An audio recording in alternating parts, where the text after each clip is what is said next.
सगळेजण छान बॉलिंग करतात, पण प्रत्येकाच्या प्रत्येक बॉलला विकेट मिळते का रे बुमराला? बुमराला देखील एखाद्या मॅच मध्ये चौकार जातात, षटकार जातात, म्हणून बुमरा पुढचा बॉल खराब टाकतो का रे? विराट कोहली प्रत्येक बॉलला आला की ह्याच्यामध्ये प्रत्येक बॉलला चौकार मारतो, असं होतं का रे? जसा बॉल येईल तसा खेळायचा. आपलं पण तेच काम. पेपर जसा येईल, प्रश्न जसे असतील, जर प्रश्न स्टंप मध्ये आला तर आपण एकच धाव काढली पाहिजे प्लेसमेंट करून, आणि बॉल जर बाहेर गेला तर काय मारला पाहिजे? पण चौकार मारताना तुम्हाला मी सावध करतोय, मी सावधच करायला आलोय. पेपर जेवढा सोपा तेवढी चुकण्याची शक्यता जास्त, आणि पेपर जेवढे तुम्हाला प्रश्न कठीण वाटायला लागतात तेवढे तुम्ही एकाग्र झालेले असतात त्या पेपरवर, आणि मग तुमचे अवघड प्रश्न कधीच चुकत नाही. कोणते प्रश्न चुकतात? जे सोपे प्रश्न समजतो आपण तेच प्रश्न आपण चुकून ठेवतो. पण विराट कोहली जेव्हा असं सोपं समजून जातो तेव्हा तो शून्यावर पण आउट होतो की नाही? मग विराट कोहली जो प्रत्येक मॅच मध्ये प्रत्येक बॉलला चौकार नाही मारत, प्रत्येक बॉलला षटकार नाही मारत, तो प्रत्येक चेंडू वाचायला शिकतो. आपण पण प्रश्न वाचायला शिकायचे आणि निर्णय घ्यायला शिकायचे. काय घ्यायला शिकायचे? आणि शिष्यवृत्ती परीक्षेची निर्णय घेण्याची परीक्षा आहे. म्हणजे तुम्ही म्हणाल की शिष्यवृत्तीमुळे काय होतं, तुम्ही अनुभवत असाल की तुम्ही मागच्या वर्षीपर्यंत अभ्यास करत होते आणि आज अभ्यास करताय, त्याच्यामध्ये तुमच्या चेहऱ्यावरचं तेज, तुम्हाला आलेला आनंद. कालच्या पेपरमध्ये जर तुम्हाला 240 मार्क्स पडले आणि आज जर तुम्हाला 242 मार्क पडले तर तुम्हाला दुःख होतं. काय होतं रे? आनंद होतो. मग आनंद कशातून मिळतो? ती गोष्ट आपल्याला जेव्हा करायची. आता मला सांगा, आता तुम्ही दररोज पेपर सोडवता, सरांनी मॅडमनी तुमच्यासाठी बक्षीस ठेवली असतील. जी मुलं जिल्हा गुणवत्ता यादीमध्ये येतील त्यांना आपण हे बक्षीस देणार आहे, शाळेच्या वतीने त्याचा स्टेजवर सत्कार होणार आहे. आणि तुमचा सत्कार नाही होणार, तुमच्यामुळे तुमच्या शाळेचं नाव मोठं होणार आहे. आणि त्याच्याही पलीकडचं जाऊन सांगतो की तुमच्या कुटुंबाचं नाव मोठं होणार आहे. अरे हा अमक्या अमक्यांचा मुलगा आहे. आणि मग त्याच्यामुळे आपल्या घरच्यांना काय मिळणार आहे? मला सांगा, आनंद मिळणार आहे का? काय मिळणार आहे? बरं, त्यांना वाईट वाटेल का? काय होईल बरं? आनंद मिळणार आहे. काय मिळणार आहे? आनंद मिळणार आहे. आणि मग हे सगळं आनंद कोणाच्या हातात आहे बरं? सरांना मॅडमला आनंद देणे, आपल्या घरच्यांना आनंद देणे, आपल्या शाळेचं नाव मोठं करणे कोणाच्या हातात आहे? आणि कधीपर्यंत आपल्या हातात आहे? 9 फेब्रुवारी पर्यंत आपल्या हातात आहे. 10 फेब्रुवारीला काय होईल? एकदा तुम्हाला गाडा बघायला किती मुलांना आवडतो? गाडा, बैलगाड्याची शर्यती किती मुलांनी पाहिल्या? पाहता की नाही? बरेच जण. हा, विचार करा. एकदा गाडा सुटला की तो घाटात वळाला किंवा परत खाली आला, पाहतात का कोणी? पाहतात का कोणी? पण सरळ याला तर टाळ्या वाजवतात की नाही? मग आपला गाडा कसा गेला पाहिजे? सरळ गेला पाहिजे की नाही? सरळ जाण्यासाठी तुम्ही गाड्याचं उदाहरण एक लक्षात ठेवायचं, दुसरं कोणाचं लक्षात ठेवायचं? आता सांगितलेलं खेळ. क्रिकेट मध्ये प्रत्येक चेंडूवर षटकार चौकार मारायचा नाही. आणि मी ह्याच्यासाठी चालूय की मराठीमध्ये आतापर्यंत 2017 सालापासून 24 सालापर्यंत जेवढे अंतिम पेपर झाले त्या प्रत्येक पेपर मध्ये कोणत्या पेपर मध्ये प्रश्न मुलं बाहेर आली की मुलं म्हणतात अरे कसा होता पेपर? आता तुमचे सर तुम्हाला विचारणार नाही पहिला पेपर झाल्यावर कसा होता. तुम्ही पण विचारायचं नाही आपल्या मित्रमैत्रिणींना. आणि आजपासून सवयच लावायची, पहिला पेपर झाला की पेपर कसा होता त्याच्या चेहऱ्याकडे बघ. त्याचा चेहरा अजिबात नाही. एकदा होऊन गेलेली गोष्ट आपल्या हातात असते का? नाही. ती गोष्ट होऊन गेली त्याच्यावर चर्चा देखील करायची नाही. तुमच्या मॅडमकडे बाईंकडे बाहेर आल्यानंतर चटकन त्याची उत्तरपत्रिका कार्बन कॉपी देऊन टाकायची, प्रश्नपत्रिका देऊन टाकायची, डबा वगैरे खायचा, फ्रेश मध्ये इकडे तिकडे फिरून थोडं फार बघायचं असेल तर बघायचं, नाही तर पुढच्या पेपरच्या तयारीला जायचं. पहिल्या पेपरचा इम्पॅक्ट दुसऱ्या पेपरवर होऊन द्यायचा नाही. मला सांगा हा इम्पॅक्ट कसा होऊन देत नाही आपण? काल मला किती मार्क्स मिळाले याचा जर मी विचार करत बसलो आणि मला मराठीमध्ये माझे हे प्रश्न चुकले होते तर पुढच्या पेपरमध्ये पण मी काय होतो? माझ्या मनामध्ये ते विचार राहतात, ते विचार ठेवायचेच नाही. आता मी मराठीवर येणार. आपल्याला सगळ्यात पेपर मध्ये फसवणारे प्रश्न कशात असणार आहे तर गणितात सोडून सोडून इतका सराव होतो आपला की गणितामध्ये प्रश्न चुकत नाही. आपले जे चुकतात त्याच्यावर आपण जाऊ किंवा ती चर्चा करू. चुकणार कशात आहे तुमचे प्रश्न? मराठी. आता मराठी सोडवायची कशी? मराठीवर विचार करायचा कसा, मी सांगितले की जो प्रश्न चुकवण्यासाठी आलाय, किती सेट असणार आहेत आपल्याला, किती सेट, सगळ्यांना समान पेपर असेल का, एबीसीडी. म्हणजे ह्याला जर 26वा म्हणजे मराठीमध्ये पहिला प्रश्न जर ह्याला 1 ते 3 उतार्यावर असेल तर त्या मुलीला वेगळा प्रश्न असणार आहे, त्याच्या पुढच्याला वेगळा, तेच प्रश्न पण जम्बल्ड करून असणार आहे आणि त्या प्रश्नांचा क्रम बदललेला असणार आहे. आपलं काम काय, आपल्याला कुणाकडेही कोणत्याही शाळेचा विद्यार्थी असो त्याच्याकडे डोकून सुद्धा पाहायचं नाही. असे काही विद्यार्थी, तुमचं सेंटर कुठं मला वाटतं इथंच आहे की नाही, दुसऱ्या शाळेची मुलं येतील, काही हायस्कूलची असतील, ती म्हणजे काय सोपा पेपर होता आणि ते फटक्यात पाऊन तासात सोडवणार. तुम्ही म्हणणार खरंच का, काय सोपा होता, आपल्याला जड चाललाय. दुसऱ्याने काय बोलतो त्याच्याकडे अजिबात लक्ष द्यायचं, आपला पेपर आणि आता मी परत येणार आहे. हा मुलगा आहे आणि ह्याला पहिला प्रश्न आहे, असा प्रश्न आला की त्या प्रश्नामध्ये त्याला विचार करताना असं वाटायला लागलं की माझ्या पुढे वाचनात गेलेलं नाही. आता मी काय करायचं, मला पहिलाच प्रश्न सुटला नाही, मी लगेच म्हणायचं का पेपर जड आहे, अजिबात म्हणायचं नाही. प्रत्येक पेपर मध्ये सोपे प्रश्न हे 30% आहेत, मध्यम प्रश्न हे किती टक्के आहेत, 40% आहेत आणि कठीण प्रश्न हे किती टक्के आहेत, 30% आहेत. एकूण प्रश्न किती असणार आहेत, 25. म्हणजे या ठिकाणी किती प्रश्न असणार आहेत, 7 किंवा 8 प्रश्न सोपे, इथं 7 किंवा 8 प्रश्न कठीण. आता उरले, जर इकडे 7 प्रश्न असतील तर 8 कठीण असतील, 7 आणि 8 15. आता इथं किती झाले, 25 चौक 100 म्हणजे 10 प्रश्न, 10 आणि 7 17 आणि 8 25.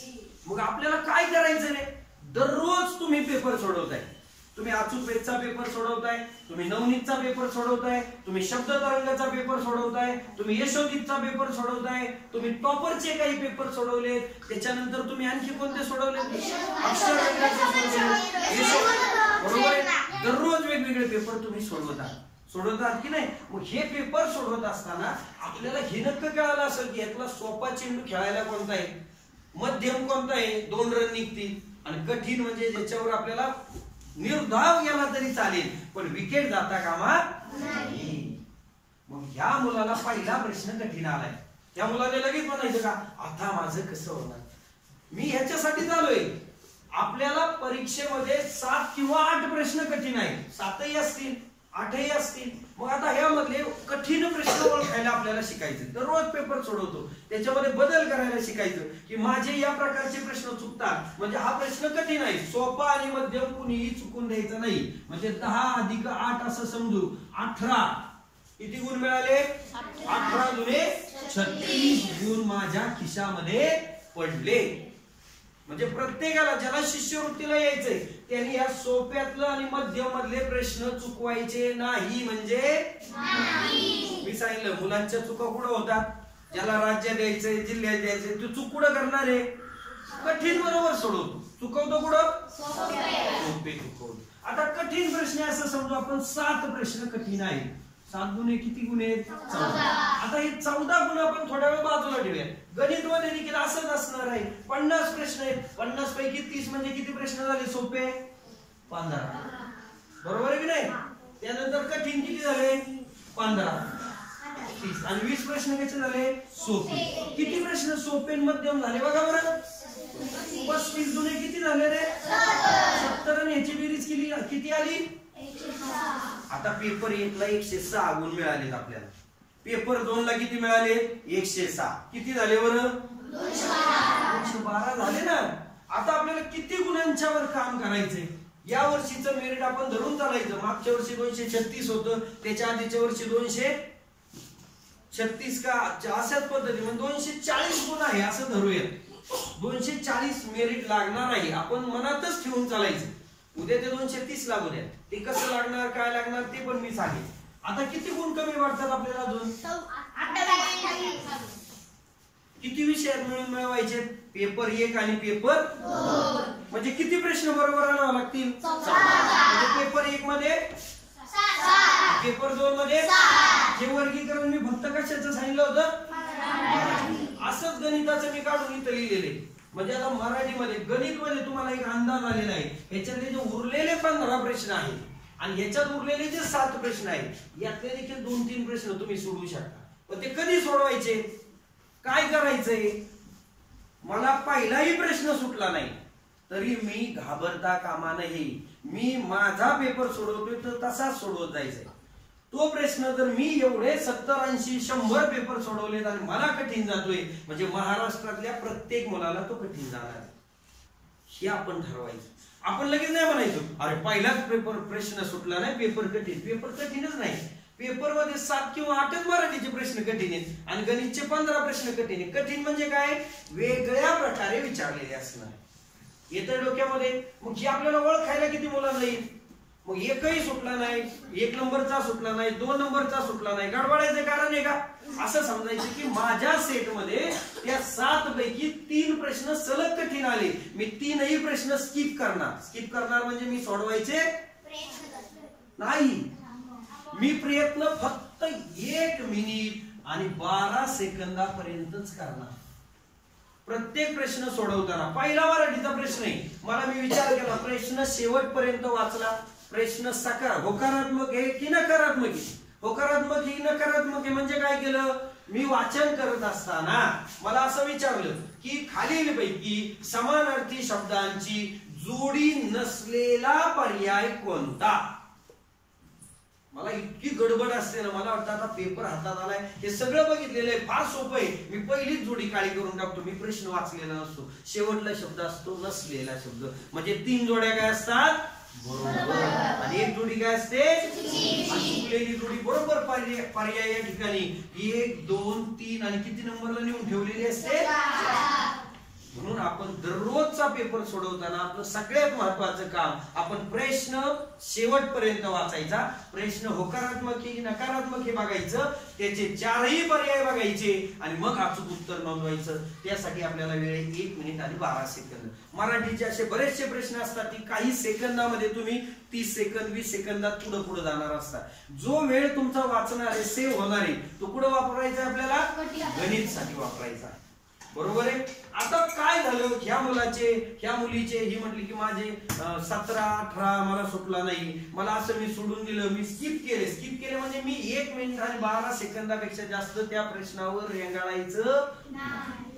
काय करायचं? आपल्या पेनाने सवय लावायची. आता ह्याच्याकडे हा पेपर, याला 6 नंबरचा प्रश्न सुटत नाही, हा पेन्सिलने मोठी खून करून ठेवणार तिथं.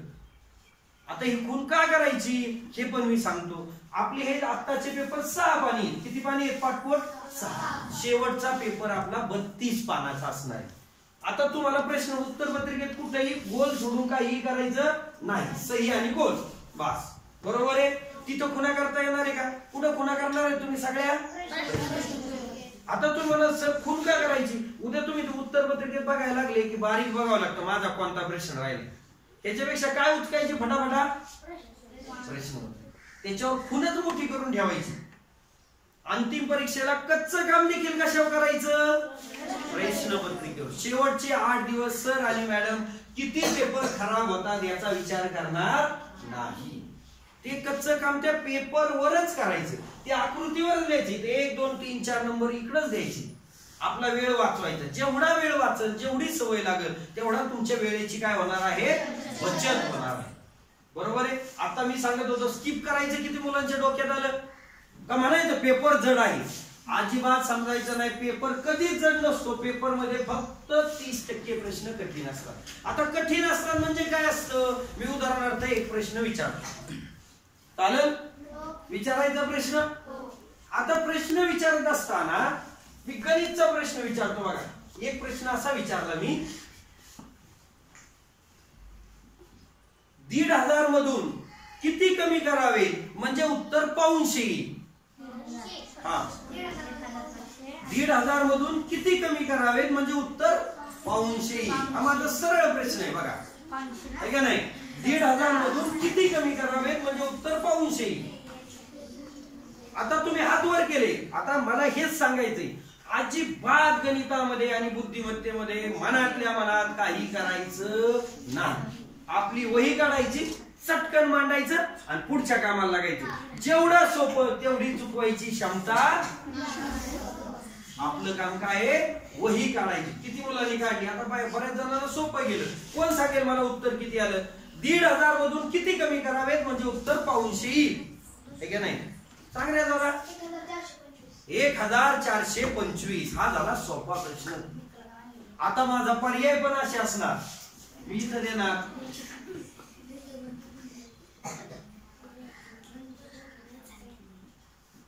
झालं. हा माझा सोपा प्रश्न आहे. आता मी थोडासा मध्यम विचारतो, बरोबर आहे? तयारीत आहेत तुम्ही? आता हाच प्रश्न मी वेगळा विचारला की पाऊणशे मध्ये किती मिळवावे म्हणजे उत्तर 1500 येईल. प्रश्न तोच आहे, विचारलाय वेगळ्या पद्धतीने. आता काय करायचं? हा 1400 तिच्याकडून थोडस मिस्टेक झाली, तिला कळालेलं काय करायचं. आता काय करणार आहे, पुढे काय करणार आहे, तुम्हाला नियम सरांनी दिलेले असतील. बेरीज कधी करायची, वजाबाकी कधी करायची, कोणत्या क्रिया करायच्या हे तुम्ही करता. पण हे काम देखील आपण तोंडी करायचं नाही. फाजील आत्मविश्वास ठेवायचा. चुकवणार काय तुम्हाला? सोपे आणि मध्यम. अवघड तुम्ही बरोबर डोक्याला ताण देता आणि बरोबर सोडवता. बरोबर आहे? आता हाच प्रश्न कठीण कसा झाला बघा. लक्ष आहे तुमचं? मी काय सांगितलं? काय सांगितलं? पाऊणशे मध्ये किती मिळवावेत म्हणजे उत्तर 1500. मी पहिला पर्याय दिला. लक्ष आहे सगळ्यांचं? आता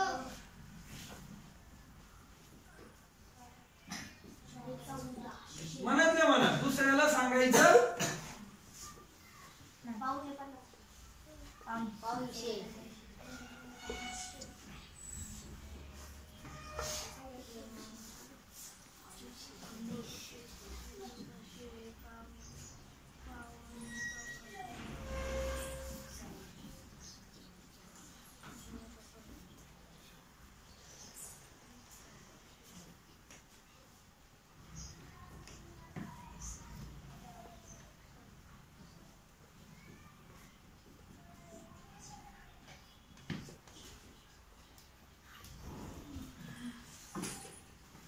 कोण सांगेल बरं मला? आता उत्तर काय येईल बघा बरं. आता हा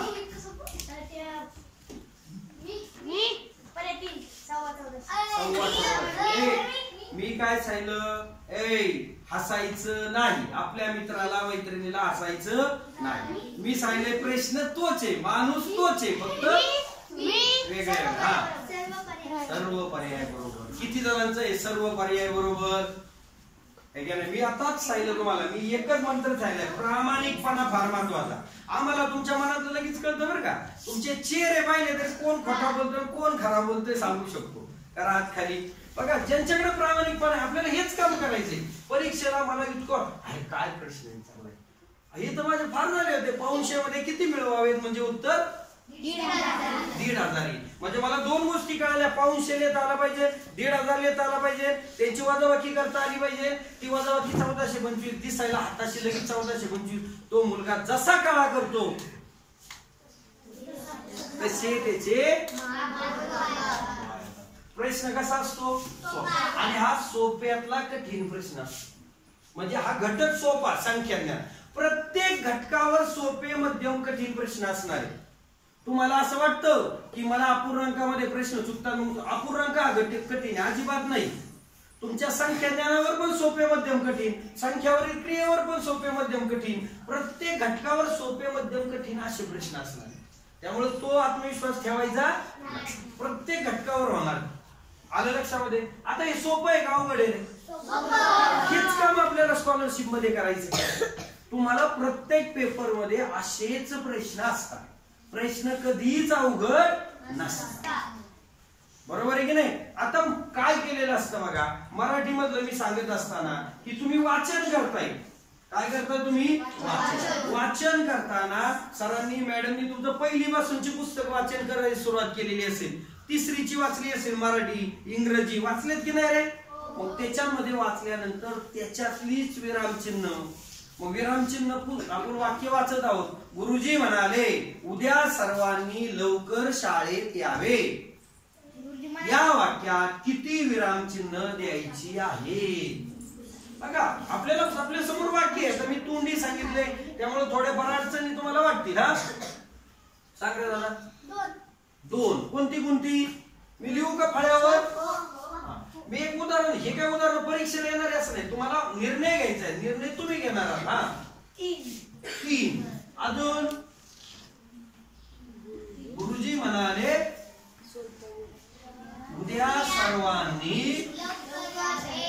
लवकर शाळेत यावे, असं दिलेलं असतं. या वाक्यामध्ये किती विरामचिन्ह वापरावी लागतील, आता कोणती वापरावी लागतील ते सांगायचं. सांग रे. मग काय करायचं, त्यांच्या तोंडचं वाक्य गुरुजींच्या मनालीच्या नंतर असं दिलं पाहिजे आणि इथं बंद केलं पाहिजे. किती झाली रे चिन्ह?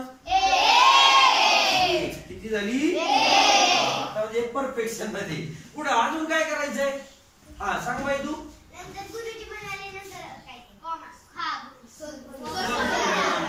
अजून काय राहिलं रे? सांग रे. झालं का? आता 2 द्यायला पाहिजे का किती द्यायला पाहिजे रे? आपण पुस्तक वाचन करत असताना पुस्तकामध्ये विरामचिन्ह नुसतं वाचायचं नाही पोथी सारखं, त्याच्यात विरामचिन्ह कसे दिले बघा बरं का. वाचन करायला सांगितले की असं क्वालिटी वर्क करायचं, ढोर मेहनत करायची. तिसरीचं पुस्तक वाचतोय आणि तिसरीचं पुस्तक वाचताना एका धड्यामध्ये मला वाटतं आनंदाचं झाड का काहीतरी, त्याच्यामध्ये एक वाक्प्रचार आलेला आहे. बघूयात आपण किती जणांच्या लक्षात आहे. रुंजी घालले. तुम्ही तिसरीतून चौथीत आले की नाही, चौथीतून 5वीत आले की नाही. माणसा इतका विसराळू या जगात कोणताच प्राणी नाही. आपण हे विसरून जातो आणि याच्यासाठी काय करायची गरज असते? उजळणी. मग उजळणी करायची म्हणजे वाचन करायचं पुन्हा पुन्हा. हेच काम आता इथून पुढे महिनाभर करायचं आपल्याला. काय बरं? रुंजी घालणे, त्याच्या भोवती फिरणे. अजून आता मी असंच एक कविता आहे बघा, त्या कवितेमध्ये एक शब्द आलेला आहे. आता माझे थोडेसे 5वीचे इकडे तिकडे हे झाले तरी जनी या शब्दाला समानार्थी शब्द कोणता? जनी या शब्दाचा समानार्थी शब्द पर्यायातून शोधा व त्याच्या पर्याय क्रमांकाला गोल करा. जनी लवकर. कोणत्या कवितेत आहे माझ्या लक्षात नाही, कुणाचं असेल तर सांगा बरं. 5वीच्या आहे का 4थीच्या पुढे आहे? हा अति तिथं माती, तिथं काहीतरी जनी हा शब्द आलाय. जनी म्हणजे लवकर. आता मी एक शब्द आठवण करून देतो कोणत्या पुस्तकात काय की नाही. मग हे जर असं आहे तर मग आपण पुस्तकं वाचली पाहिजे की नाही? कशी वाचली पाहिजे? त्या धड्याच्या खालचे शब्दार्थ, त्याच्यामधलेच वाचनाला शब्द येणार आहे, त्याच्यामधलेच लिंग बदलायला शब्द येणार आहे, त्याच्यामधलीच विरामचिन्हाला वाक्य येणार आहे. 3री 4थी 5वी पैकी 1ली 2री पैकी जोड. तुम्हाला कोणीही जोडाक्षरयुक्त शब्द, शुद्ध शब्द अशुद्ध शब्दाला देणार नाही. त्यांना चुकवायला फार सोपं आहे. आता मी साधा शब्द सांगितला, कुतूहल. लिहा बरं वहीमध्ये पटकन. बघायचं कुतूहल शब्द दाखवायचं नाही. इथं कसं तुम्ही आता थोडं नाही आलं काही तर राहू द्या. द्या पटकन. आपण काय टेन्शन घेतो? मला हा जोडाक्षरयुक्त शब्द लिहिता येत नाही, हा माझा चुकतो, मी असं हे होतं. लिहून झालं, अरे वा चला लिहून झालं. दुसऱ्याचं मी सांगितलं आजपासून प्रामाणिकपणा इतकं सगळ्यात मोठं काहीच नाही. ज्याच्याकडे प्रामाणिकपणा तो शिष्यवृत्तीमध्ये येणारच. मी पण येणार इथं परत तुमच्या बरोबर पेढे घेऊन येणार तुम्हाला सगळ्यांना. पण कधी? किती? 15+, अबोव 15. म्हणजे तुमची क्वांटिटी किती परत गेली पाहिजे? 15 पेक्षा जास्त. हा यायचं ना, मी आलो पाहिजे की नाही पेढे घेऊन? हा बघूया मग. चालेल. झालं. किती जणांनी लिहिलं? असा शब्द किती मुलांनी लिहिला? आता बंद करायचं लिहायचं सगळ्यांनी. कुतूहल. चुकलं एक लक्षात घ्यायचं, चुकलं म्हणून वाईट मानायचं नाही. आपल्या हातात अजून 6वा महिना आहे, ह्याच्यात आपल्याला हेच काम करायचंय. आलं का डोक्यामध्ये? आता हा शब्द 3रीच्या पुस्तकात गेलेला आहे. आता मी त्याच्यावरच प्रश्न विचारला, बोलायला कसं लागतं बघा. कुतूहल वाटणे. कुतूहल वाटणे या वाक्प्रचाराचा अर्थ असलेला पर्याय कमीपणा वाटणे. बरोबर का? हे 3री 4थीच आहे, त्या पुस्तकात धड्या खाली. हा वाईट वाटणे. अजून कौतुक वाटणे. अजून बघा बरं का अजून. हा, आश्चर्य वाटणे किंवा कौतुक वाटण्यापेक्षा आश्चर्य वाटणे, अचंबा वाटणे. बघा आता आता तुमच्या डोक्यात आले काय काम करायचं. म्हणजे त्याला सायमल्टेनियस समानार्थी शोधत आहे. जेवढं तुम्ही शोधत जाणार. सगळ्यात महत्वाचं, ही परीक्षा तुमची फक्त घोकंपट्टीची नाही. मी तुमचं पुढचं घोकंपट्टीचं सांगतो. तुम्ही नवनीतच्या गाईड मधले सगळे समानार्थी शब्द पाठ झाले म्हणजे फक्त तुमच्या मेंदूमध्ये शब्दांची भर पडली. शेवट परीक्षेला समानार्थी शब्द 1ली ते 5वीच्या पुस्तकातलेच असणार. मी तुम्हाला एवढा आत्मविश्वास देऊन जातो की 1ली ते 5वीच्या पुस्तकाच्या बाहेरचं शब्द आणि वाक्य देखील आपल्याला अंतिम परीक्षेला 9 फेब्रुवारीला नसणार, इंग्रजी आणि मराठीला. मग बघा, चुकवायला संधी कुठं असते, कुठं असते ते मी सांगतो. एखादा अर्धा प्रश्न आपण किती वाचतो, कसं वाचतो त्याच्यावर असतं लक्षात. आता गवताचं पात नावाची कविता होती. तुम्ही लहानाचे मोठे होताना दुसरीत होते, दुसरीत गवताचं पात नावाची कविता शिकले की नाही. कोणी लिहिलेली बरं, कोण आहे कवी? कवयित्री. त्याचं कवी कोण आहे? तुमच्याकडे लिहिलेलं पाहिजे. पहिलीला कोण लेखक लेखिका आहे, कवी कवयित्री, त्यांची टोपण नावं काय, दुसरीला कोण, तिसरीला कोण, चौथीला कोण, 5वीला कोण. बरं, अति तेथे माती या पाठाचे लेखक कोण आहे? बघा बरं का, आता जेवढे हातवर करतात त्यांचं वाचन परफेक्ट आहे, बाकीचे काळजीपूर्वक वाचित नाही. हा, ते गोष्टी सांगतात म्हणजे ते कोण आहेत रे? द मा मिराजदार गोष्टी सांगायचे म्हणजे ते कोण? आता असाच प्रश्न असतो. द मा मिराजदार मुलांना गोष्टी सांगत म्हणून त्यांना काय म्हणतात? आपण काय पाठ केलेलं असतं? सगळं पाठ केलेलं असतं, येतंय तुम्हाला. मी फक्त तुम्हाला सांगतो प्रश्न विचारतायत कसं. द मा मिराजदार मुलांना गोष्टी सांगत तर त्यांना काय म्हणतात? कथेकरी. पाठ केलंय ना, कथा सांगणारा कथेकरी, कथा लिहिणारा कथाकार, कथा. मग जे पाठ केलंय त्याचं आता काय करायला शिकायचंय? उपयोजन, ऍप्लिकेशन. ऍप्लिकेशन जे सगळं आलंय ते आपल्याला असं वापरता आलं पाहिजे. आणि हे वापरता येणार आहे तुम्हाला. आता तुम्ही काय करणार आहे, पेपर मध्ये असाच विचार करायला शिकायचं. करायचं की नाही विचार? त्यामुळे मराठीचे प्रश्न चुकतात आपले. येत्या डोक्यामध्ये आता मी गवताचं पात्र सांगितलं होतं. कोणाची ती? बालकवींची का कोणाची? गवताचं पात्र कुसुमाग्रज आहे. हा, कुसुमाग्रजांची. काय ते? काय बरं कुसुमाग्रजांचं पूर्ण नाव? कुसुमाग्रज. हा, सांग दादा, सांग सांग. चुकलं चुकलं तर चल. हा, बघा बरं का, म्हणजे त्यांनी काही याच्यावर पण थोडस हे केलेलं दिसते. जो साठा पाहिजे ते साठा आहे ना. विष्णू वामन शिरवाडकर, वि वा शिरवाडकर म्हणजे कुसुमाग्रज आहे की नाही. आता त्याच्यात तुम्हाला एक समानार्थी शब्द पण गेलाय, तुम्ही त्याच्यावर चर्चा केली असेल. बघा बरं, ह्या विरुद्धार्थी समानार्थी म्हणतोय, ह्याच्या विरुद्धार्थी शब्द कोणता? बघा, मी एवढाच विचार केला. मी फक्त कुसुमाग्रज लिहिलं, मला हा प्रश्न पडला.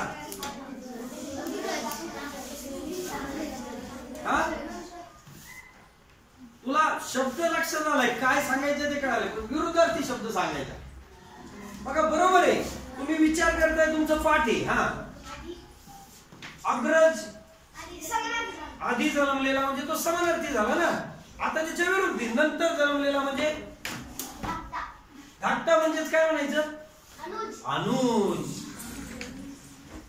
मला प्रश्न पडला, मी कुसुमाग्रज गोविंदाग्रज वाचलं, ग्रज आलं, मला लगेच अग्रज समजलं. मी अग्रज असं शोधक बनायचं आणि आपलं आपलं डोकं लावायचं. गणितावर लावतो की नाही आपण आपलं आपलं डोकं, तसं मराठीवर डोकं लावायला लागायचं. आणि मग मज्जा बघा किती येते. आणि गंमत, आपण बोलता बोलता पण असंच बोलायला शिकायचं, थोडं इकडे तिकडे, की नाही? जमल की नाही रे? किती छान काम होईल की नाही आपलं, लक्षातही राहील. असे प्रश्न घ्यायचे. आता 1 वर्षी परीक्षेला असा प्रश्न आला होता. आता मी स्किप करायचं सांगितलं तुम्हाला, एवढं सगळं स्किप वर झालं. मला येत नाही, मला 5-6 प्रश्न सुटले. 6 प्रश्न मराठीत सुटले नाही म्हणून गडबड करायची नाही. एक प्रश्न, काही मुलं आमच्याकडे अशी होती, त्यांना ते बुद्धिमत्तेची कृती सोडवायची इतकं भारी हौस की तो ना 15 मिनिटं पेपर मध्ये एक गणिताची कृती काढायचा आणि मध्ये यस. मी म्हणलं हा यस का करतोय म्हणून मी त्याला विचारलं. पेपर झाले 2-3 पेपर पेपरला मी बघितलं, त्याचं झालं, गोल काळा केला की तू यस करायचा. नंतर पोरांनी सांगितलं किंवा तोच उभा राहून म्हणला की सर मी 15 मिनिटं प्रयत्न केलं आणि मग मला ते कोडं सुटलं म्हणून मी यस करतो. 15 मिनिटानंतर किती प्रश्न बरोबर आले त्याचे? तोपर्यंत त्याच्या मित्रमैत्रिणींच्या 15 मिनिटात किती सोडून झालेले होते? 12, 10, 13. त्याला किती मार्क मिळाले 15 मिनिटात? आणि त्या मित्रांना किती मार्क मिळाले? 12 सोडवले त्याला 24, 26. मग कोण हुशार? ज्याने अख्ख्या महाराष्ट्राला क्लुप्ती लागली नाही तो हुशार का सगळ्या महाराष्ट्राने 12-13 सोडवले ते हुशार? आपल्याला कोणाच्या बरोबर जायचं? 12-13 सोडवायचे. आणि मग हे निर्णय घ्यायचं काम आहे आपलं. मी आता मला सांगितले 28 तसे मिळणार आहे तुम्हाला. 1 वर्षी प्रश्न आला होता, मी कोणाचीही गोष्ट घेत नाही, मी कोणालाही टिंबटिंब नाही. आणि मग खाली पर्याय दिलेले होते आणि सगळी मुलं म्हणली सर, आणि बोली भाषेतले प्रश्न असतात. आपण सगळे गावाकडची मुलं आहे, सणसवाडी पण गाव आहे का नाही, आजूबाजूला बोललेलं किंवा ऐकलेलं, पुस्तकात वाचलेलं. आणि मग असा एखादा प्रश्न असतो, इंग्रजीत तर नसतोच, कशात असू शकतो तो? मराठी. आता असा प्रश्न हा राज्यावाल्या मुलांसाठी आहे, ते पण कळालं पाहिजे ना. चेंडू कोणासाठी आहे नाही, तो चेंडू त्यांनी आउट करण्यासाठीच टाकलाय. आणि हा मुलगा म्हणतो काय सरांनी सांगितलं पुस्तकाच्या बाहेरचं येणार नाही, आणि एक प्रश्न आलाय हा कुठंच सापडत नाही, आणि असं पुढे वाचनात पण नाही आलो, हे शब्द समाबद्दल एक शब्द पण आमच्या पुस्तकात नाही, नवनीच्या गाईड मध्ये पण नाही, आणि सर तर असं सांगून गेले होते. हा प्रश्न तुम्हाला फिरवायलाच टाकला. आता कुठं फिरायचं? प्रश्न वाचल्यावर पर्यायाच्या कडेने फिरायला सुरुवात करायची. मी आधीच सांगितले, प्रश्न शेवटपर्यंत वाचायचा, प्रश्नाचं आकलन करून घ्यायचं, 4ही पर्याय वाचायचे. आणि त्यातून तुमच्या माहितीसाठी सांगतो, जे राज्यामध्ये येणारे, ज्यांना जिल्हा गुणवत्ता यादीमध्ये यायचंय, त्यांनी काय केलं की पर्याय वाचायला सुरुवात केली. 2 पर्याय लगेच बाद झाले. मी कोणाचंही काहीही माझ्यावर काय नाही घेतलेलं नाही, मी काय कोणाला टिंबटिंब नाही, म्हणजे मी काय नाही कोणाला मिंधा नाही, मी काय नाहीये मिंधा असणे, म्हणजे कोणाकडून काही न घेणे, म्हणजे कोणाचा लाचार नसणे थोडक्यात, किंवा कोणाचे उपकार नसणे, म्हणजे काय झाला? मिंधा नसलेला आहे का नाही. आणि मग ते शब्द तुम्हाला गेलेला नसतो असा एखादा अर्धा शब्द, म्हणून त्याच्यावर 5 मिनिटं वेळ घालवायचा का? हा प्रश्न कुठे ठेवायचा? मला एक सांगा, तुम्ही मला सर 5 प्रश्न मराठी स्किप केले, गणितात 2-3 केले, 8 प्रश्न माझे स्किप झाले, मग 8 दुने 16 मार्काचं मी सोडवलं नाही, पण किती मार्क आहे तुमच्याकडे सध्या? 16 नाही सोडवलं तरी? कालच्या पेपरला किती जणांना 134 प्लस गुण होते पेपर 1 ला? बाकीच्यांना नव्हते. मग आपण जर तेवढे स्किप केलेले असतील तर काय करणार आहे? लक्षात आलं का तुमच्या? ती स्किप केले तर त्याच्याले 3-4 कच्चं काम तिथंच आहे, परत त्याच्याले 2-3 सुटणार आहे या मुलांना, म्हणजे आणखी 140 पर्यंत जाणार आहे. आणि ज्यांनी स्किप केले, ज्यांनी त्याला वेळ दिला नाही, त्यांचा वेळही वाचला, पुढे पेपर पण 75 प्रश्नापर्यंत गेला, आणि ते परतही पुन्हा सोडवत आले. असं किती मुलांच्या डोक्यात येईल बरं? येईल का नाही? किती मुलं करणार बरं असं? असं तुम्ही परीक्षेच्या आधी सवय नाही लावायची, आजपासून सवय लावायची. जे येत नाही ते ठेवायचे, होय की नाही. आता पासिंग वाले मुलांना सांगायला लागत नाही काय करायचे, ते बरोबर करतात सगळं. हे कोणासाठी सांगितलं मी? राज्यात यायचंय, जिल्हा गुणवत्ता यादीत यायचं, त्या मुलांसाठी सांगितलेलं आहे. प्रश्न एखादा कठीण असेल तर तो ओळखायला शिकायचा, तो स्किप करायचा, पुढचे प्रश्न भराभरा, आणि इथं एक चूक मात्र करायची नाही. जो प्रश्न ठेवलाय, मला मराठीतला 18 नंबरचा प्रश्न आला नाही तर मी उत्तर पत्रिकेमध्ये 18 नंबरचे गोल काळे करायचे ठेवलेच पाहिजे. मी 19वा प्रश्न सोडवल्यानंतर 19च्या पुढचा गोल काळा करायचा. इतकं काळजीपूर्वक, त्यासाठी दररोज पेपर आहे. वेगाने सोडवणे, अचूक सोडवणे, बरोबर उत्तराचा गोल काळा करणे, यासाठी दररोज परीक्षा आहे. या परीक्षेमुळे तुमच्या ह्या चुका होणार नाही. खालच्याचं उत्तर बऱ्याच वेळा मुलं म्हणतात की मला आहे ना माझं खाली वर झालं म्हणून मार्क कमी पडेल. आम्ही दररोज पेपर कशासाठी घेत असतो? ह्या चुका होऊ नयेत म्हणून, वेगाने सोडवता यावं म्हणून, अचूक सोडवता यावं म्हणून, आणि आपला आत्मविश्वास वाढावा म्हणून. पेपर सोडून गुण वाढणार नाही, तर वाचन करून गुण वाढणार आहे. काय करून? किती मुलं वाचन करणार? आणि मी तुम्हाला दुसरा आत्मविश्वास देतो, हात खाली करा. मराठी आणि इंग्रजीचे प्रश्न हे पुस्तकातलेच असणार आहेत. तुम्ही नवनीतची कितीही तयारी केली तरी ती आपल्याला शब्द संपत्ती म्हणून आहे. त्याचं ऍप्लिकेशन कसं करायचंय? प्रश्नामध्ये करायचं. ऍप्लिकेशन करायला शिकणार सगळे नक्की? पक्क? मी कसे सोपे मध्यम कठीण ओळखायचे ते जमतील नक्की हे लक्षात. आता इंग्रजीचं पण असं नसतं. आपण दुसरीचं पुस्तक वाचा.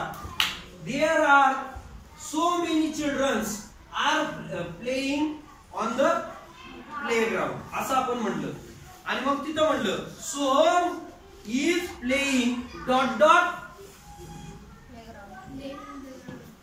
Children playing on the ground. मग सगळी मुलं आहेत आणि त्याच्यामध्ये सोहम खेळत आहे. सगळ्या मुलांच्यात सोहम खेळतोय म्हणजे काय होईल? अमॉन्ग. किती परफेक्ट आहे बघा बरं तुमचं. अमॉन्ग कधी वापरायचं आहे तुम्हाला कळाले. त्या सगळ्या मुलांच्यातला एक हे दुसरीच्या पुस्तक आहे. परीक्षेला गेल्यानंतर पिक्चर देखील इंग्लिशचं हे पुस्तकातलं असणार आहे. आता एखाद्या मुलाने असं केलं. आता प्रश्न येऊन गेलेला असेल बघा. असा रुमाल धरलेला आहे आणि त्याला सांगितलं विच काय म्हणतो त्याला आपण इंग्लिश मध्ये? हा त्याने फक्त अँकर चिपकायला लावला त्याच्या नोजला. काय कळायला पाहिजे? कोणता त्याला आधार झाला? आपण त्याला कोणता डिस्ट्रिक्ट आहे? पोटाला हात लावलाय. आता तुम्ही पुस्तकावर आले. पुस्तकात ही पिक्चर आहेत की नाही? असेच प्रीपोजिशन असेच तुम्हाला काही इकडं तिकडं सेंटेन्सेस असंच एखादं तुम्हाला एखादं जर म्हणला की हाऊ आर यू किंवा असे छोटे छोटे डायलॉग आपल्या पुस्तकामध्ये आहेत त्याच्यावरचेच क्वेश्चन असतात. होमोफोन्स पण पुस्तकातलेच असणार आहे. बघा बरं किती मुलांचं लक्ष आहे. मी एक होमोफोन्स विचारतो. किती मुलं त्याचा पर्याय बरोबर सांगू शकतात? चालेल ना? नक्की? पुस्तक आहे. किती मार्क किशन घेऊन फिरता तुम्ही आता? किती मिळवायचे तुम्हाला? पहिल्या पेपर मध्ये किती वाढवायचे अजून? दुसऱ्या पेपर मध्ये किती पेक्षा जास्त मुलं येणार आहे? 20 पेक्षा? अरे वा मग तर चांगली गोष्ट आहे. आणखी चांगली आहे. मग मी डबल बॉक्स घेऊन येणार बरं का. आता मी एक शब्द दिला तुम्हाला की तुमच्या पुस्तकात मी तुम्हाला काळजीपूर्वक वाचा वाचा म्हणून मी पुन्हा पुन्हा सांगतो पहा. मी एक वर्ड दिला. या शब्दाला होमोफोन असलेला पर्याय किंवा होमोफोन कोणता होईल किंवा काय होईल? पर्याय नाही देणार मी. तुम्ही वाचन केलेलं आहे. तिसरीच्या पुस्तकातला शब्द आहे हा. तिसरीच्या पुस्तकामध्ये तुम्हाला मला तिसरी का दुसरीच असेल कमीत कमी स्पॉट द लेटर म्हणून एक वर्ड येतो तो ह्याच्यामध्ये गेला. हा बघा बरं विचार करायचा. मी तुमची परीक्षा घ्यायला आलो नाही. मी तुमच्याशी फक्त चर्चा करायला आलेलो आहे. हा HELL हिल म्हणजे टिकडी. आता याला होमोफोन सांगायचं आम्हाला. बघा त्याला कळालंय पण त्याचं स्पेलिंगच गपलत होती. बघा HELL हिल म्हणजे काय चूक झाली तिची बघा बरं थोडी दुरुस्त करा बरं. हा HEEL काय स्पेलिंग पाहिजे होतं? HEEL हिल म्हणजे टाच. हे दोन वर्ड कसे झाले रे? आपल्या पुस्तकाच्या बाहेरचा एक होमोफोन येणार. उद्या परीक्षेला असे प्रश्न देणार. 4 पर्याय दिलेले असणार आणि तिथं सांगितलं असेल which is the incorrect word in the given option. संपलं. मग ते 3 काय असणार? बरोबर. एक तर ते रायमिंग वर्ड असतील किंवा एक तर ते तिन्ही पण काय असतील? होमोफोन्स असतील. एक नसेल. आता हे निर्णय कोणाला घ्यायचा? काय मुलं म्हणतील पुढे सूचना दिली इथं होमोफोन शोधायचे. हे तर काम म्हणून तर स्कॉलरशिप म्हणतात ना. नाही याला तर स्कॉलरशिप म्हणायचंय की आपल्याला शिकलेलं सगळं आहे. आपल्या डोक्यात सगळं आहे. आता हा प्रश्न बऱ्याच मुलांचा चुकलाच नसता पर्याय पाहिला की नाही. पण आपल्याला अशा पद्धतीने विचार करायला लागायचा. जमेल का? टेन्सचे वगैरे सेंटेन्स असतील किंवा प्रीपोजिशन सांगितलं मी. त्याच्यानंतर काय प्रश्न असणार आहे आपल्याला? पॅसेज असतील. त्या पॅसेज वर 3 प्रश्न असणार आहे की नाही. ते 3 पैकी परत 30% सोपे 30% कठीण आणि 40% मध्यम. म्हणजे एक सॉफ्ट प्रश्न तुम्ही वाचला की उत्तर कळणार. दुसरा प्रश्न थोडासा डोकं लावावं लागणार आहे आणि तिसरा चुकवायसाठी दिलेला असणार. मग आपल्याला कळायला पाहिजे की नाही कोणता सोपा आहे. ते काय 1 2 3 क्रमाने देणार आहेत का? जम्मल्ट करून देणार. कठीण पहिला टाकतील, मध्यम नंतर टाकतील, सोपा शेवट टाकतील. आपण कठीणवरच धडक्या मारत बसतो. तर बेकार आलाय बरं का आज. असं करतो आपण. 1 वर्षी असा प्रश्न दिलेला होता त्यांनी. आहे तुम्ही पेपर सोडवले की तुमच्या लक्षात येईल. MANE आयार आहे का नाही. आता त्यावेळेस नव्हतं त्या मुलांना माहिती. त्या मुलांनी जर हा प्रश्न बऱ्याच वेळ अरे सरांनी सांगितलं हा वर्ड पुढेच गेलेला नाही मला. अरे तो चुकवायलाच दिलाय तुला पर्याय 3 बाद केले की तुम्ही कुठे जात होते उत्तराकडे. असे पर्याय देतात. पेपर काढणाऱ्या व्यक्तीचं कामच असतं की तुम्हाला काय करायचंय फसवायचंय. त्यांचा धंदा आहे फसवण्याचा आणि आपला धंदा आहे त्यांना फसवायच्या फंदात नाही पडायचं. आपला धंदा फक्त एकच ठेवायचा फसायचं नाही. त्यांचा धंदा फसवायचा आणि आपण फसलो. त्यांना काही केलं तरी तुम्हाला चुकवण्यासाठी तिथं बोलवलेलं आहे की नाही पेपर काढायला. आणि आपल्याला काय करायचंय काही झालं तरी फसायचं एवढं डोक्यात पक्क ठेवायचं. आलं लक्षामध्ये. अशा पद्धतीची कामं करत गेलो की आपल्याला त्याच्यामध्ये पण इंग्लिश मध्ये पण सोपे प्रश्न असणार, मध्यम असणार, कठीण असणार. ते पण ओळखायचे आपण. इंग्लिश मध्ये 50 पैकी 50 गुण मिळतात. तृतीय भाषा आहे. मार्क कशात कमी पडतात मी पहिल्यांदा सांगितलं. अंतिम पेपर आपण तयारीच अशी करून जायची की आपल्याला कोणत्या पेपर मध्ये स्किप करावं लागणार आहे. मग आता कुणी म्हणाल का मराठीचा पेपर अवघड होता. बाहेर आल्यावर कुणी म्हणाल का मला लय अवघड गेला पेपर. आणि मग इकडे तिकडे अजिबात पहिला पेपर झाल्यावर त्याची चर्चा करायची. त्याची सवय कधीपासून लावायची आजपासून लावायची. पहिल्या पेपरची चर्चा. आणि पेपर दोन्ही झाले की मग काय गप्पा मारायचे काय करायचे ते सगळ्या गोष्टी करायच्या. आलं लक्षामध्ये. कुणालाही इकडे तिकडे गप्पा वगैरे अशा पद्धती दररोजची स्थिती आपली अशी ठेवायची. जमल का? नक्की करणार असं. आता गणितामध्ये मला नाही वाटत तुम्हाला काय अवघड असं आहे का. गणितात अजिबात अवघड नसतं. आता अवघड कुठं वाटतं थोडी चर्चा सांगा मला. हा बघा बरं कोणत्या विषयामध्ये तुम्हाला अवघड वाटतंय त्याच्यावर बघा.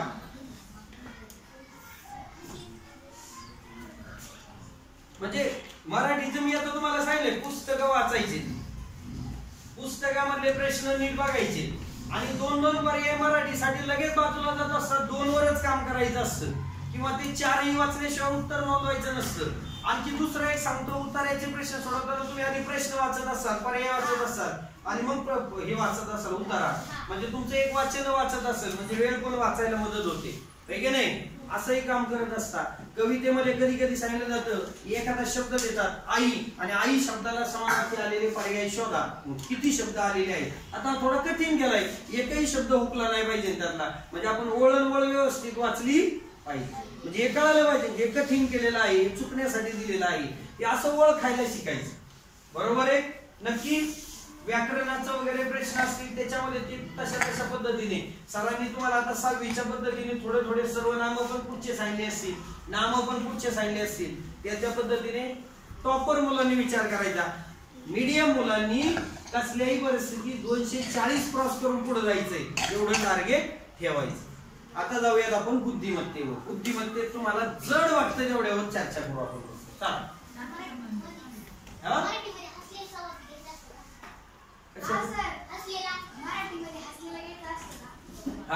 आता जेव्हा एखादा संवाद असतो तेव्हा प्रश्न कसे विचारले जातात सांगतो मी. पहिला प्रश्न विचारला जातो संवादात किती व्यक्तींनी भाग घेतला. हसलेला व्यक्ती धरणार का तुम्ही. संवाद कशाला म्हणतो बोलला तो. हसला हा संवादात येत नाही. आता त्याच्या पलीकडे आणखी कोणता प्रश्न असतो संवादात किती व्यक्तींचा उल्लेख आलाय. नाव आली तरी त्याला धरायचा. झाला दुसरा प्रश्न. आणि तिसरा प्रश्न असतो संवाद सुरू असताना किती व्यक्ती उपस्थित होत्या. आता पानवठ्यावर संवाद असेल, शाळेतला संवाद असेल, सांगता येत नाही. अशी उत्तर कधी काय द्यायची किंवा काय वर्गातला पट माहिती का. वर्गात सर भूगोलाचा विषय आणि काही मुलं उत्तर देत होती आणि सर्व मुले त्यांनी उत्तर दिल्यावर हसली. मग संवादाच्या वेळी किती मुलं उपस्थित होती सांगता येत.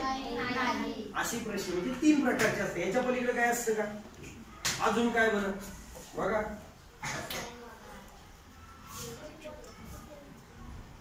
बुद्धिमत्तेवर येऊया. मी स्किप करायला सांगितलंय. स्किप केल्यानंतर बघा तुम्ही तुमच्या गुणामध्ये बदल झालेला दिसेल. आपल्याला दररोज जर 240 प्लस पडत नाही तर आपल्याला 240 पुढे जायचंय. म्हणजे आपण जे येत नाही ते मागं सोडून जे येतंय ते फटाफटा 75 पर्यंत जायचं. दुसऱ्या राऊंडला ते 7-8 राहिलेले सोडवत बसायचे, 10 राहिलेले सोडवत बसायचे. पण काळं करायचं ठेवायचं नाही. सध्या ठेवलं तरी काय हरकत नाही. शेवटच्या आठवड्यात सर सांगतील सगळं काळं केल्याशिवाय पेपर बाहेर यायचं नाही. आता सध्या इतका प्रामाणिकपणा जर तुमच्याकडे आला की दररोज एवढे प्रश्न सोडवले तर तुम्हाला मी सांगितलं याच्यापेक्षा जास्त तुमची मार्क्स मध्ये वाढ झालेली असेल. बघा मग चला बुद्धिमत्तेवर बोला फटाफट. कोणत्या घटकामध्ये प्रश्न चुकतात, कोणते प्रश्न स्किप करायचे. आता तुमचा मला एक सर्रास प्रश्न आला नाही, नसेल आला तरी मी त्याचं तुम्हाला कारण सांगतो. एक प्रश्न असतो प्रत्येक पेपर मध्ये वेगळी म्हण येते, तुम्हाला अंदाज येईल आणि मग तुमच्या लक्षात येतं किती म्हण चुकते. आणि बरीच मुलं काय करतात, एक काम करायचं, जंबल्ड अक्षरं दिलेली असतील, त्रिकोणात वर्तुळात दिलेले असेल ते अक्षर एका क्रमाने लिहून घ्यायची आणि पुन्हा पुन्हा वाचायची. एक शब्द जर तयार झाला तर तो शब्द कोणत्या म्हणीतील आहे ती म्हण आपल्याला चटकन सापडते. एक शब्द बनवायचा प्रयत्न करायचा. मी काय क्रम सांगितलं कळालं का? कधी कधी अर्थाहून म्हण असते त्याला भोकंपट्टी शिवाय पर्याय नाही. म्हणीवर अर्थ आहे पाठांतराचं काम आहे. पण उलटी पालटी अक्षरं दिली ती एका क्रमाने लिहायची, ती पटपट वेगाने वाचायची. वाचल्यानंतर त्या अक्षरावर काय करायचं, एक शब्द बनवायचा. ते शब्द कोणत्या म्हणीतील आहे ते पाहायचं. त्याचे उत्तर द्या. चालेल बघा बरं का.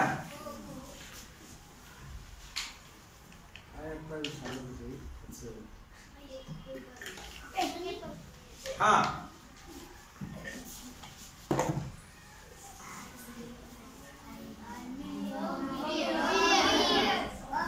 बरं का. आता हे पण वाचन असणाऱ्यांना येणार आहे. ज्यांनी पुस्तक नीट केलंय 5वीचं इंग्लिशचं त्याला येईल. सागरे बाळा मधला दशलक्ष. दशलक्ष एवढं कळालं. म्हणजे एक किती दशलक्ष, एक कशावरून बरोबर 1 दशलक्ष कशावरून ओळखलं? नाही तू उत्तर बरोबर देणार आहे पण कशावरून ओळखलं 1 दशलक्ष? हा मिलियन वरून. अजून मिलियन. जेव्हा येतं तेव्हा काय होतं 1 मिलियन असतं. 1 मिलियन म्हणायची गरज नसते. 1 मिलियन आहे म्हणजे किती लाख होतील रे? 10 लाख. 10 लाख म्हणजे किती थाउजंड रे? बघा 1000. असे काही प्रश्न असतात. आता मी पुस्तकावर गेलो नाही, थोडेसे उचकडले त्याच्यावर असे प्रश्न तयार होतात. हेच प्रश्न परीक्षेला आलेले असतात. आलं का डोक्यामध्ये? तर आपण पुस्तकं नीट काळजीपूर्वक वाचा.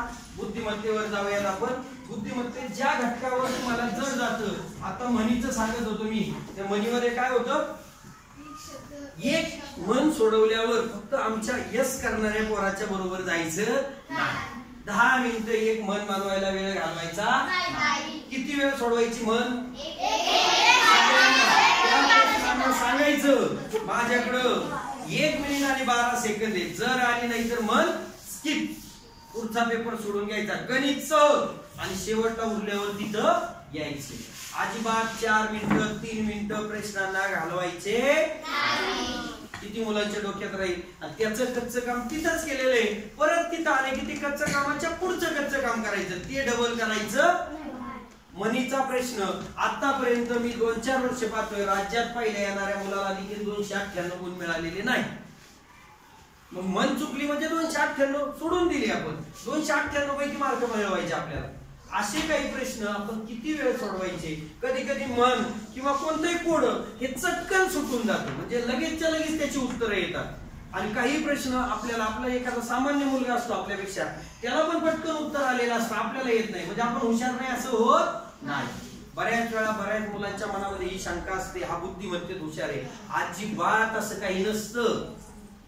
बुद्धिमत्ता विषय हा तुमच्या परिसराभ्यासचं किती वाचन आहे, तुम्हाला मराठीत किती शब्द संपत्ती आहे, इंग्रजीची एबीसीडी किंवा व्होकॅब्युलरी किती आहे, अपोजिट वर्ड्स वगैरे, किंवा तुम्हाला आकलन किती झालं आणि तुम्ही उपयोजन किती करता याची परीक्षा आहे. आता जास्तीत जास्त बऱ्याच वेळा तुमच्या ज्या शंका आहेत त्या मला सांगा आणि मग मी पुढे बोलतो. चला, कशामध्ये चुका होतात बुद्धिमत्तेमध्ये आणि काय करावं लागेल तेवढ्यावर आपण बोलू. हा, कोड म्हणजे नियमाप्रमाणे तिकडं मन आणि इकडे कोडे. चला अजून बोलायचं, बिंदास बोलायचं. काय चुकतात, पुढे चुकतं संख्यामध्ये, म्हणजे वर्गीकरणात संख्या असतील, समसंबंधात असतील तर कशात असतील, समसंबंधातल्या संख्या चुकतात. अजून वर्गीकरणातल्या पण चुकतात म्हणताय. अजून संख्या मालिका चुकते का? नाही. अजून बोला. कोड्यात सगळं आलं, चौरस आला, त्रिकोण आला, वर्तुळ आलं, त्याच्यात वाय आला, ते सगळे कोड्यात आले. अजून दिनदर्शिका, दिनदर्शिकेचं चुकताय. हा, दिनदर्शिका चुकायला पाहिजे, सराव नाही येतात. अजून हा, बोला बोला, चुकतंय काय मला सांगायचंय आणि मग आपल्याला काय करायचंय ते आपण बघूया. बोला तुम्ही बोलले नाही तर मग मी थांबणार. हा, नाते संबंध. काय चुकतं? नाते संबंध. बोला अजून.